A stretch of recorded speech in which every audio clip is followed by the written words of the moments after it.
यो कार्यक्रम विभिन्न वेबसाइटबाट अनुसन्धान गरिएको तथा संसारका चर्चित विषयवस्तुसँग सम्बन्धित छ। यसमा प्रस्तुत सिद्धान्त, विश्वास तथा विचारहरू सम्भावित अनुवाद मात्र नभएर तथ्यसँग पनि जोडिएको छ। अतः कार्यक्रममा प्रस्तुत विषयवस्तुको बारेमा आलोचना गर्दा सत्य तथ्यमा आधारित हुन दर्शकलाई आग्रह गर्दछु। हेलो नमस्ते and welcome to the web investigated program the web factor. वेब फ्याक्टरमा हामी प्रत्यक्षता यसै समय विश्वमा अत्यन्तै चर्चामा रहेका प्रख्यात विषयवस्तुलाई लिएर तपाईँ समक्ष प्रस्तुत गर्दछौँ। दर्शकवृन्द, आजको कार्यक्रममा हामीले विज्ञानसँग सम्बन्धित विविध रोचक प्रसङ्गहरूका साथ प्रस्तुत भएका छौँ। आजको कार्यक्रमका केही झलकहरू हेर्नुहोस्। विज्ञान सम्बन्धी रोचक तथ्य, औषधिको प्रयोग बिना दिमाग तीक्ष्ण बनाउने तरिका, माया अर्थात् लभ किन हुन्छ, हिस्टेरिया के हो, के मोबाइल फोनको प्रयोगले शुक्राणु संख्या घट्छ, कुहिरो किन लाग्छ, विज्ञान सम्बन्धी विविध जानकारी। विज्ञान सम्बन्धी दर्जनभन्दा बढी विश्वमै अत्याधिक रुचाइएका विषयवस्तुलाई हामीले आजको कार्यक्रममा उठाएका छौँ। मोबाइल फोनको अत्याधिक प्रयोग विनाशकारी हुन्छ भनेर हामीले पढ्दै आएका छौँ। भारतको मुम्बई अस्पतालमा भएको एक शोधमा मोबाइल फोनको अधिक प्रयोगबाट पुरुषको शुक्राणुको संख्या घट्न सक्ने बताइएको छ। यो हेर्नुहोस्। के मोबाइल फोनको प्रयोगले शुक्राणु संख्या घट्दछ? शोधकर्ताहरूले मोबाइल फोनको अधिक प्रयोगबाट पुरुषको शुक्राणुको संख्या घट्न सक्ने चेतावनी दिएका छन्। उनीहरूले यसो हुँदा प्रजनन क्षमतामा प्रभाव पार्न सक्ने बताएका छन्। भारतको मुम्बई अस्पतालमा सन्तान जन्माउन असफल भएका मध्ये उपचार गराइरहेका पुरुषहरूमाथि गरिएको अध्ययनबाट यस्तो निष्कर्ष निकालिएको हो। शोधकर्ताका अनुसार एक दिनमा 4 घण्टा वा त्यसभन्दा बढी समयसम्म मोबाइलको प्रयोग गर्ने पुरुषहरूको शुक्राणुको संख्या कम पाइएको छ। शुक्राणुको अवस्था पनि ठिक पाइएको थिएन।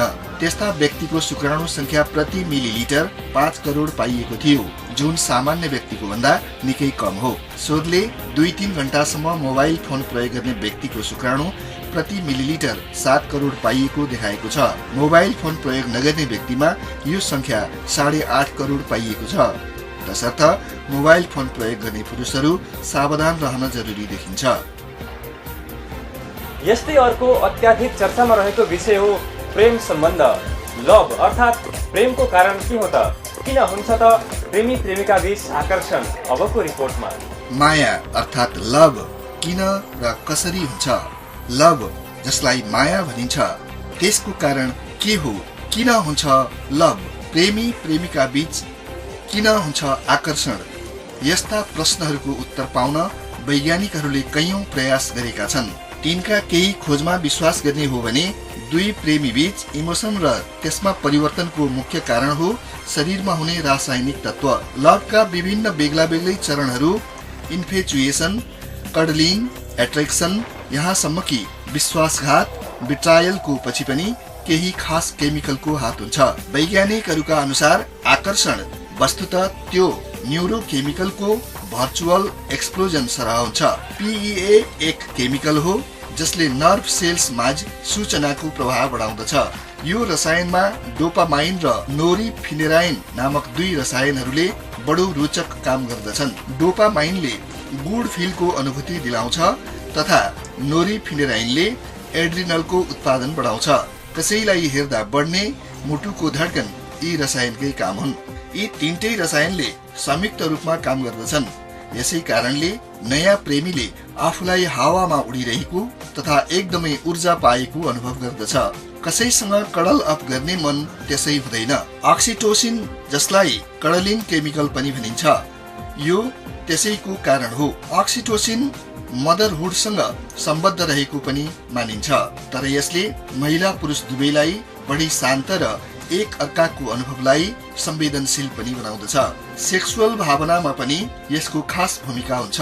प्रेमी प्रेमिकाको तस्बिर हेर्नु, त्यसबारे सोच्नुदेखि आवाज सुन्ने खास एपियरेन्स सम्मले तपाईको शरीरका अक्सिटोसिनका उत्पादन बढाउन सक्छ।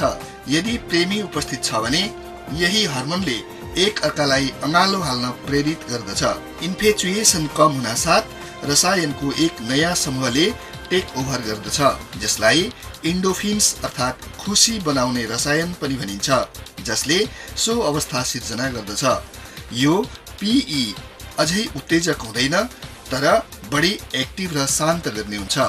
यसैले गर्दा इन्फेचुएसन पछि मायाको अर्को चरण अर्थात् एट्याचमेन्टमा अन्तरङ्गता सँगसँगै विश्वास, न्यानोपन एवं सँगै समय बिताउने जस्तो भावना विकसित हुन्छ। जति यी रसायनको बानी बस्दछ, त्यति नै प्रेमी प्रेमिकालाई एक अर्काबाट टाढिन मुस्किल हुन्छ। यसै कारणले लामो सम्बन्ध टुट्न मानिसलाई असह्य हुने गर्छ। मायाको मूल कारण यी रसायन हुन् जुन अभ्यस्त हुन्छन्।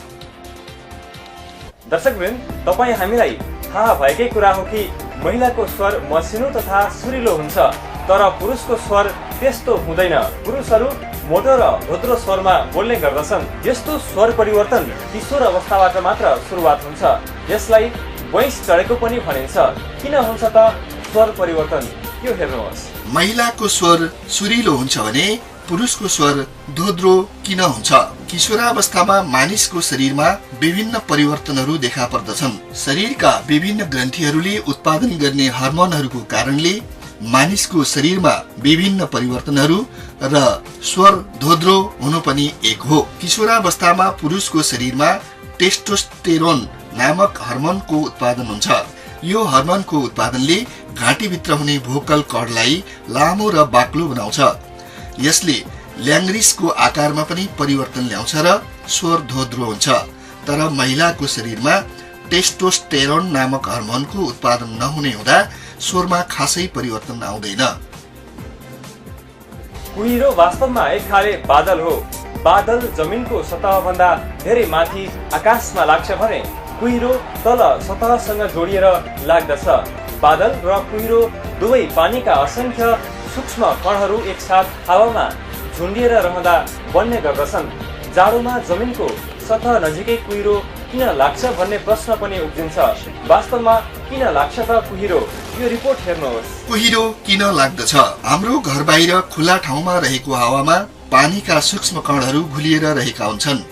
जसरी पानीमा नुन वा चिनी घुलिएर रहँदा देखिने हुँदैन, त्यसरी नै हावामा पानीका सूक्ष्म कणहरू घुलिएर रहँदा पनि देखिँदैनन्। हावाको एउटा स्वभाव के छ भने यसले यसको तापमान अनुसार खास मात्रामा पानीका सूक्ष्म कणहरू आफूमा घोल्ने क्षमता राख्दछ। हावामा तापमान जति मात्रामा बढ्छ, त्यही अनुपातमा यसले पानीका बढी कणहरू आफूमा घोल्ने क्षमता ग्रहण गर्दछ। अर्थात् बढी तापमान बढी घोल्ने क्षमता, कम तापमान कम घोल्ने क्षमता। त्यसैले गर्मीयाममा भन्दा जाडोयाममा हावाले आफूमा पानीको कम मात्रामा मात्र कणहरू घोल्ने क्षमता राख्दछ। किनकि गर्मीयामको तुलनामा जाडोयाममा धेरै हावा चिसो हुन्छ। जाडोयाममा हावा धेरै चिसो हुन्छ। जाडोयाममा घाम छड्के पर्ने हुँदा जमिन गर्मीयाममा भन्दा चिसो हुन्छ। राति आकाशमा बादल लाग्दैन भने दिउँसो घामले गर्दा अलिअलि तातेको जमिनको ताप पनि विकिरणबाट आकाशमा फर्कन्छ। बिहान जमिन अत्यन्त चिसो हुन्छ। यसले गर्दा जमिनसँग सम्पर्कमा रहेको हावाको एक तह पनि चिसिन पुगी त्यसले पानीका कणहरू आफूमा घुल्न सक्ने क्षमता पहिले भन्दा गुमाउन पुग्छ। यस्तो हुँदा हावामा घुल्न नसक्ने पानीका कणहरू हावाबाट छुटिएर हावामा झुन्डिएर रहन पुग्छन्। त्यसले कुहिरोको रूप लिन पुग्छ। यदि हावा धेरै भन्दा धेरै चिसो भई हावाले आफूमा रहेका अत्याधिक मात्राको पानीका कणहरूलाई कुहिरोमा परिणत गर्छ भने बाक्लो कुहिरो लाग्दछ र त्यस अवस्थामा सूर्यको प्रकाश जमिनसम्म पुग्न गाह्रो भई धेरै दिनसम्म घाम नलाग्ने हुन सक्छ। दर्शकवृन्द, अब हामी तपाईहरूलाई देखाउनेछौँ औषधिको प्रयोग बिना दिमाग तीक्ष्ण बनाउने तरिका के छ त। त्यो भन्दा अघि यो छोटो ब्रेक। ब्रेकपछि कार्यक्रम द वेभ फ्याक्टरमा स्वागत छ। दर्शकवृन्द, आज हामी विज्ञान सम्बन्धी रोचक तथ्यका बारेमा चर्चा गर्दैछौँ। मानिस जहिले पनि आफूलाई अरूको सामुन्ने आकर्षक व्यक्तित्वको रूपमा राख्न चाहन्छ। यसका लागि मानसिक स्वास्थ्य, मानसिकता र चम्किलो अनुहारमा ध्यान पुर्याउनु आवश्यक हुन्छ। तर औषधिको प्रयोग बिना दिमाग तीक्ष्ण बनाउने तरिकाहरू के छन् त? यो रिपोर्ट हेर्नुहोस्। औषधिको प्रयोग बिना दिमागलाई कसरी तीक्ष्ण बनाउन सकिन्छ? वैज्ञानिकहरूको सत्यताबाट प्रमाणित भइसकेको छ कि क्रियाशील दिमाग र इमानदारिता एवं चम्किलो अनुहार जस्ता प्रतिभाको कारण कुनै पनि मानिस समाजको अगाडि स्थापित भएर रहन सक्छ। जसमा इमानदारिता र सदैव क्रियाशील दिमाग रहन्छ, उनीहरूले साथीहरू पनि धेरै बनाउन सक्छन्। यस्तो हुनु मानिसमा रहेको विलक्षण प्रतिभाको कारण नै हो। तीखो एवं तीक्ष्ण बुद्धिका मानिसहरू सदैव अरूका सामुन्ने आकर्षक बिन्दुका रूपमा रहन सफल हुन्छन्, किनभने इमानदारिता आफैमा एउटा आकर्षण गुण हो। त्यसको साथै आफूसँग भएको तीक्ष्ण दिमागले आफ्नो जीवनको दौडमा सदैव अगाडि पुर्याउन ठूलो मद्दत पुर्याइरहेको हुन्छ। प्रकृतिले सबै मानिसहरूलाई दिमागी तीक्ष्णता दिएको हुन्छ, तर सबै मानिसहरू उही प्रकृति र मेधावी प्रतिभा भने बन्न सक्दैनन्। त्यसकारण सबै मानिसहरू आफूलाई तीक्ष्ण दिमागको रूपमा प्रस्तुत गर्न डाक्टरी औषधिको सेवन गरेको पाइन्छ, तर वास्तवमा यो त्यति प्रभावकारी तरिका भने होइन। बुद्धिमान दिमाग सधैँ विलक्षण एवं तीक्ष्ण राख्नका लागि डाक्टरी औषधिको प्रयोग बिना नै वैज्ञानिक तरिकाहरूको वर्णन यसमा गरिएको छ। तपाईले आफ्नो दिमागलाई तीक्ष्ण बनाउनु चुनौतीपूर्ण कार्य भन्न सकिन्छ। यसलाई चुनौती दिनका लागि सधैँ चेस, पल्स, त्यस्तै गरी बुद्धिचाल जस्ता दिमागी खेल खेल्नु पनि आवश्यक हुन्छ। यी खेलहरू केवल मनोरञ्जनको लागि मात्र नभएर दिमागलाई तीक्ष्ण बनाउनका लागि पनि बनाइएको हो। तीक्ष्ण दिमागको लागि शारीरिक अभ्यास एउटा उत्तम उपाय हो। शारीरिक अभ्यासले हाम्रो शरीर र दिमाग लगायत विभिन्न भागहरूमा रगतको प्रवाहमा तीव्रता ल्याउने काम गर्दछ। वैज्ञानिकहरूको भनाइ अनुसार शारीरिक अभ्यासको कमीमा दिमागको क्षमतामा पनि ह्रास आउने हुनाले यसो हुन नदिनका निमित्त सामान्यतया दिनको 30 मिनट जति कुनै पनि शारीरिक अभ्यास गर्नाले शारीरिक तथा मानसिक क्षमतामा वृद्धि हुन्छ। त्यसै गरी तीक्ष्ण दिमागका लागि हामीमा भएका शब्द भण्डारहरूमा दैनिक रूपमा नयाँ नयाँ शब्दको अर्थ पत्ता लगाई शब्द भण्डारको वृद्धि गर्दै लैजानु पर्दछ। वैज्ञानिकहरूको भनाइ अनुसार शब्दको भण्डारले हाम्रो दिमाग जहिले पनि क्रियाशील हुन मद्दत पुग्दछ। हामी कहीँ कतै हिँडिरहेको समय वा चुपचाप बसिरहेको समयमा हामीले हाम्रो वरिपरिका वातावरणको अध्ययन गर्नु पर्दछ। यसरी वरिपरिको वातावरणको अवलोकन गरी सधैँभरि दिमागलाई क्रियाशील बनाउनु आवश्यक छ। एउटा स्वस्थ दिमागको लागि दैनिक रूपमा हामीले पिउन योग्य पानी प्रशस्त मात्रामा पिउनु पर्दछ, किनभने हाम्रो दिमागको सम्पूर्ण भागमध्ये 85% भाग पानीले भरिएको हुन्छ। मानिसले दैनिक कार्यव्यस्तताको क्रममा विभिन्न किसिमका हर हिसाबहरू गर्नुपर्ने हुन्छ। आजकल प्रविधिको विकास क्रमले प्रत्येक मोबाइलमा क्याल्कुलेटर हुनाले सानोतिनो हिसाब पनि यसकै माध्यमले गर्ने बानी बसिसकेको छ। तर वास्तवमा यो दिमागलाई तीक्ष्ण बनाउने तरिका भने होइन। त्यसकारण विद्युतीय माध्यममा पूर्ण भर नपरी दिमागबाट नै क्याल्कुलेसन वा हिसाब गर्ने हो भने हाम्रो दिमाग सदैव क्रियाशील एवं तीक्ष्ण भइरहन्छ। अर्थात् कुनै पनि तरिकाले दिमाग सक्रिय बनाउन दिमागलाई सम्बन्धित विषयवस्तुमा अभ्यस्त बनाइरहनु पर्दछ। दर्शकवृन्द, घरमा बालिएको साधारण बत्तीतर्फ यदि तपाईले हेर्नुभयो भने त्यसको प्रकाशको वरिपरि धेरै संख्यामा किराहरू उडिरहेका तपाईँ देख्न सक्नुहुन्छ। आखिर प्रकाशमा त्यस्तो के छ जसको कारण किराहरू त्यसप्रति आकर्षित हुन्छन्? यो हेर्नुहोस्। किराहरू प्रकाशतर्फ किन आकर्षित हुन्छन्? यस सम्बन्धमा रोचक तथ्य यो छ कि प्रकाशतर्फ भाले किराहरू मात्र आकर्षित हुन्छन्। प्रकाशका केही स्रोतहरूले एक विशिष्ट प्रकारको विकिरण पैदा गर्दछन्। यस्तै विकिरण पोथी किराहरूको शरीरमा पनि हुन्छ। पोथी किराहरूको पेटमा एक विशेष प्रकारको ग्रन्थि हुन्छ, जसबाट गन्ध आउने केही अणुहरू बाहिर निस्कन्छन् र त्यसबाट पैदा हुने विकिरण हावामा फैलिन्छन्। पोथीको शरीरबाट निस्कने यस्तो विकिरण र प्रकाशको विकिरणमा समानता हुने भएकाले भाले किराहरू प्रकाशतर्फ आकर्षित हुन्छन्। दर्शकवृन्द, तपाईले यात्रा गर्ने क्रममा देख्नु भएको होला केही मानिसलाई यात्राका क्रममा बान्ता अर्थात् उल्टी आउँदछ। कसैलाई बसमा यात्रा गर्दा बान्ता र उल्टी आउने समस्याले हैरान नै पारेको हुन्छ। बसमा चढ्दा किन बान्ता लाग्छ त? यो हेर्नुहोस्।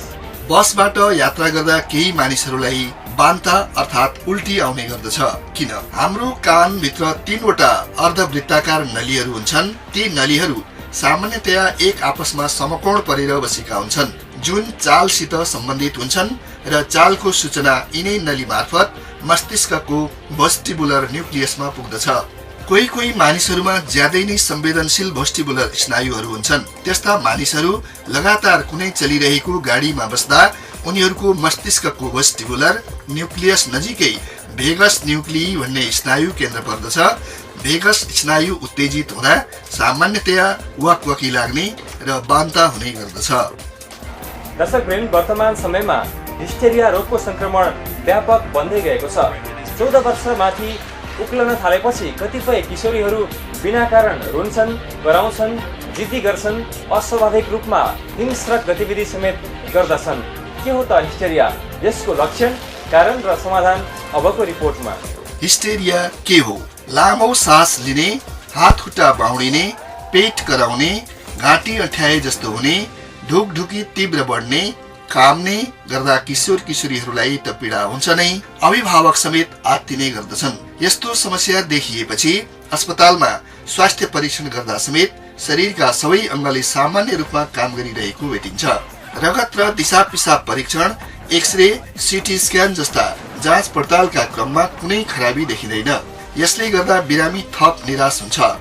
देउता लागेको, लागो लागेको भन्दै धामी झाँक्री पूजापाठको प्रचलन छ। वास्तवमा यो समस्या कुनै देउता, लागो वा शारीरिक खराबी होइन। यो तीव्र चिन्ता तथा तनावबाट उत्पन्न हुने मानसिक समस्या हो। यसलाई चिकित्सा क्षेत्रमा हिस्टेरिया भनिन्छ। मानसिक तथा स्नायुगत विकारका रूपमा उत्पन्न हुने यस समस्यालाई पहिला महिलाको यौन कुण्ठाको कारण उत्पन्न हुने रोग मानिन्थ्यो, तर वर्तमान समयमा यसलाई मानसिक रोगका रूपमा लिइन्छ। यो रोग महिला तथा पुरुष दुवै लिङ्गीलाई वा तेस्रो लिङ्गी समेतलाई हुने गर्दछ।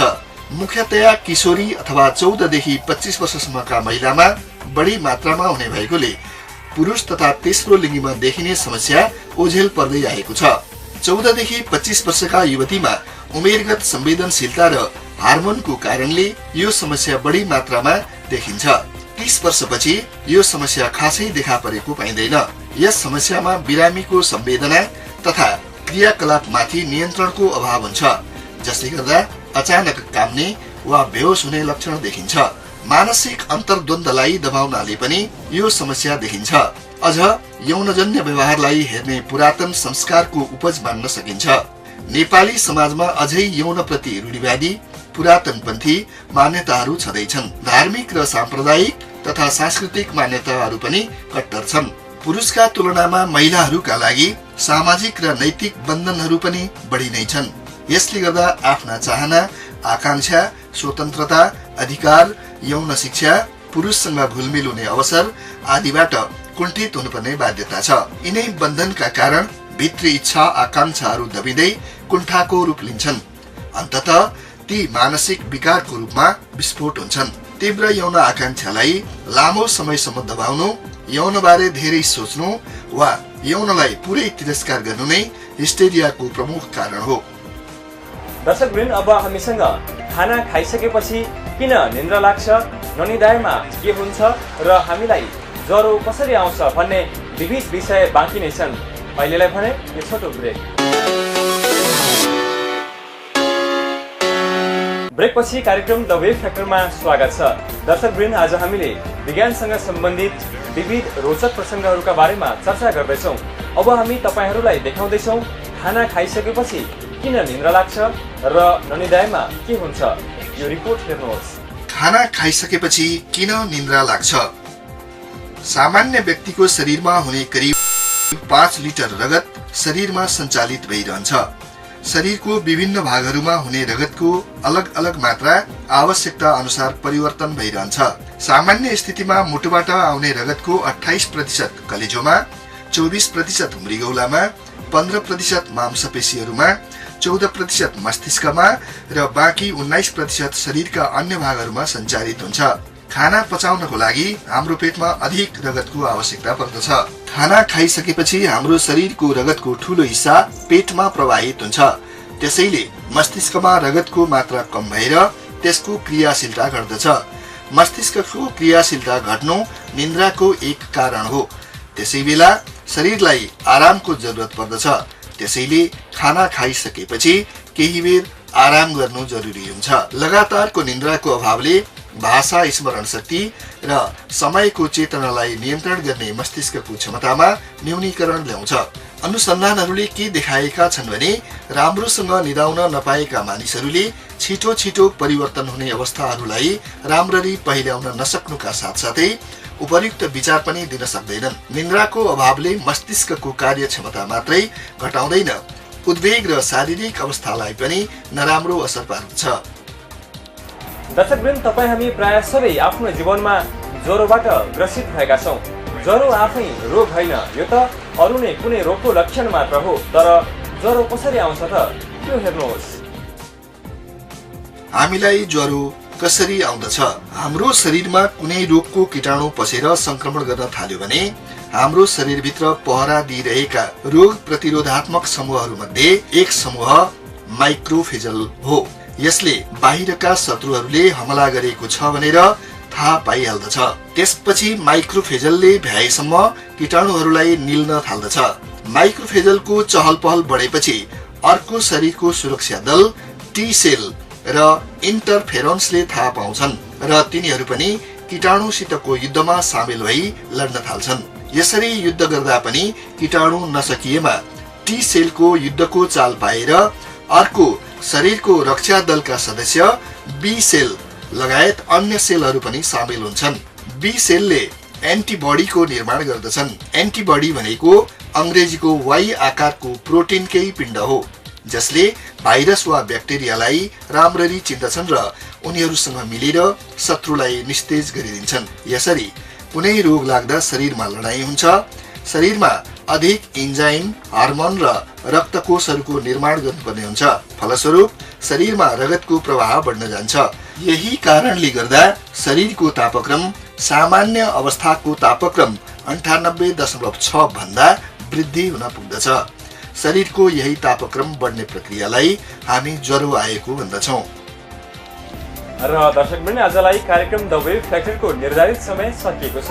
अर्को साता यस्तै रोचक विषय प्रस्तुत गर्ने बाचासहित म लगायत सम्पूर्ण द वेभ फ्याक्टर टिमलाई बिदा दिनुहोस्।